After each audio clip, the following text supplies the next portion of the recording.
ఉత్తరప్రదేశ్ రాజధాని లక్నోలో పోకిరీలు రెచ్చిపోయారు. తమ ఆగడాలకు హద్దే లేదన్నట్లుగా ప్రవర్తించారు. భారీ వర్షాల కారణంగా తాజ్ హోటల్ వద్దనున్న వంతెనపైకి వరద నీరు చేరింది. దీంతో చాలా మంది యువకులు అక్కడికి చేరుకుని ఎంజాయ్ చేస్తున్నారు. ఆ సమయంలో ఓ జంట బైక్ పై నీళ్లలో ప్రయాణిస్తూ అక్కడికి చేరుకుంది. దీంతో అక్కడున్న యువకుల్లో కొందరు వారిపై నీళ్లు చల్లుతూ వికృతానందం పొందారు. కొందరు యువకులు బైక్ ని వెనక్కి లాగడంతో అదుపు తప్పి వారు నీళ్లలో పడిపోయారు. దీంతో మహిళకు సాయం అందిస్తున్నట్లుగా నటిస్తూ అసభ్యంగా ప్రవర్తించారు.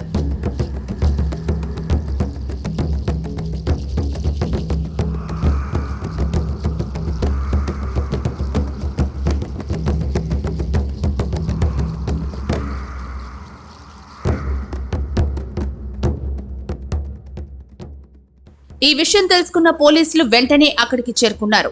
అల్లరి మూకలను చెదరగొట్టి బాధితులను అక్కడి నుంచి పంపించేశారు. ఇందుకు సంబంధించిన వీడియో ఇప్పుడు సోషల్ మీడియాలో వైరల్ గా మారగా ఆకతాయిల ప్రవర్తన పట్ల నెటిజన్లు దుమ్మెత్తిపోస్తున్నారు. నీళ్లలో పడిపోయిన మహిళ పట్ల అసభ్యంగా ప్రవర్తించినట్లు వీడియోలో స్పష్టంగా కనిపిస్తుండటంతో పోలీసులు ఈ ఘటనపై కేసు నమోదు చేసి నిందితులను గుర్తించే పనిలో పడ్డారు.